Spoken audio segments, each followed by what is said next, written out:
Qu'une seule âme sur la terre, Raphaël Aubert. Bayreuth, été 1951. Seule la scène du Festspielhaus était éclairée, occupée par la masse sombre de l'orchestre du festival et cette grande silhouette solennelle devant, aux gestes précis qu'on devinait plus qu'on ne voyait. Il pouvait imaginer sans peine, tant les journaux le lui avaient rendu familier, le visage allongé, tout d'une pièce, fiché sur le cou interminable dont il semblait seulement le prolongement, la couronne de cheveux gris presque monacale, les bras en ailes d'échassier. Comment l'homme qui dirigeait à cet instant la 9e symphonie de Beethoven avait-il traversé toutes ces années? Qu'avait-il bien pu éprouver dans ce qui avait constitué pour lui une sorte d'exil intérieur? Il était resté en Allemagne, avait-il expliqué, pour que les musiciens demeurent des musiciens et que la musique demeure l'espérance des hommes. Et lui-même, durant ces mêmes années, n'avait-il pas vécu de cette seule et unique espérance? L'espérance de la musique, rejouer un jour du violon, poursuivre son métier de musicien. Mais n'était-ce pas déjà un miracle que d'être en vie, d'être à Bayreuth, ce lieu inspiré qui avait vu la création du Ring des Nibelungen, la monumentale tétralogie de Richard Wagner. D'être ici, dans la pénombre de cette salle providentiellement intacte du Festspielhaus que les bombes alliées, par un arrêt mystérieux du destin, avaient épargné. Et voici que le miracle, celui de la musique, à nouveau se reproduisait. Tout au bonheur de cet instant qui ne reviendrait pas, qu'il savait unique. C'était comme s'il entendait pour la première fois l'œuvre de Beethoven, dans une étrange fraîcheur. Et ces quelques notes murmurées, grondements de forge étouffés dans le lointain, la première exposition du thème de la joie du début du final, lui semblaient résonner comme à l'aube du premier jour. La partition de Beethoven lui était pourtant familière, et ce n'était pas faute de l'avoir entendue avant la guerre en concert, à Varsovie, et surtout à Vienne, lors de ses études, et bien sûr à la radio. Combien de fois il n'aurait su le dire? Pourquoi d'ailleurs aurait-il compté?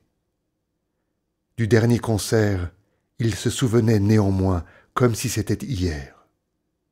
C'était 9 ans auparavant, en 1942.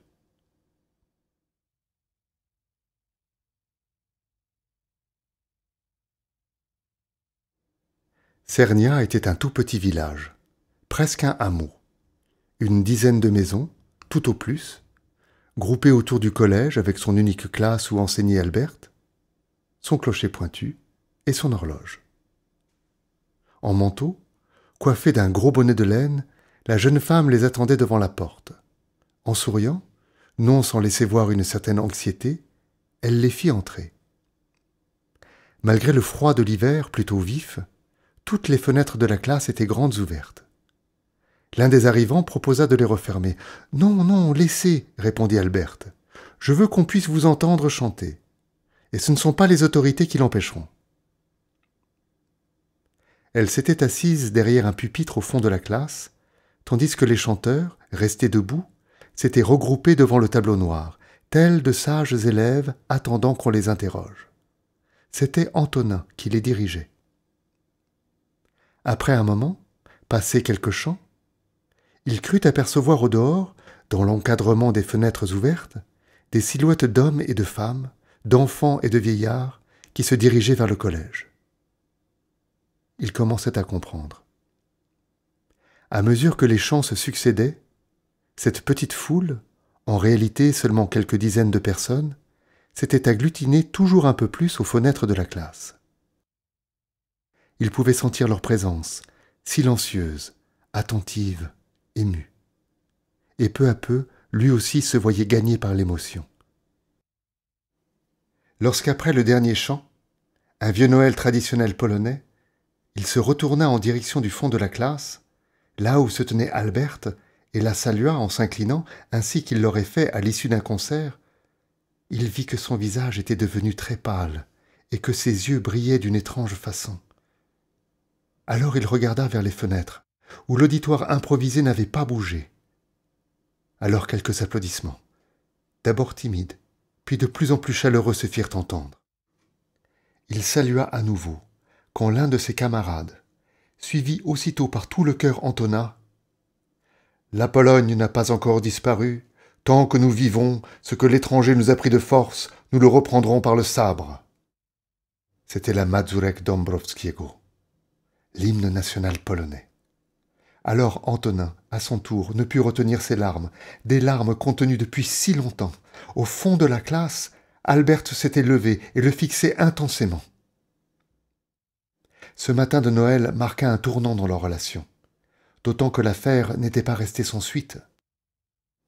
Intrigués par ce rassemblement autour du collège, par ces chants et ces applaudissements, des membres de la garde locale étaient accourus. Aux habitants, ils avaient ordonné de se disperser et de rentrer chez eux. Aux chanteurs, de les suivre. Après leur avoir demandé d'où ils venaient, dans quel lieu ils étaient internés, ils les avaient escortés jusqu'à Aigné où, naturellement, ils avaient reçu un blâme de leur commandant. Quant à Alberte, elle avait été convoquée par le président de la commission scolaire. Elle s'était bornée à déclarer qu'il s'agissait d'un concert privé, donné pour elle seule, par ses élèves, des internés à qui elle enseignait le français ainsi que les autorités l'en avaient chargée.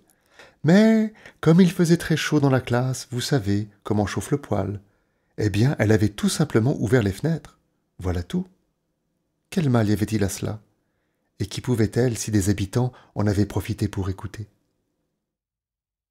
De ces explications, son interlocuteur, un brave homme qu'elle appréciait, n'était évidemment pas entièrement dupe. Il s'en contenta, pourtant.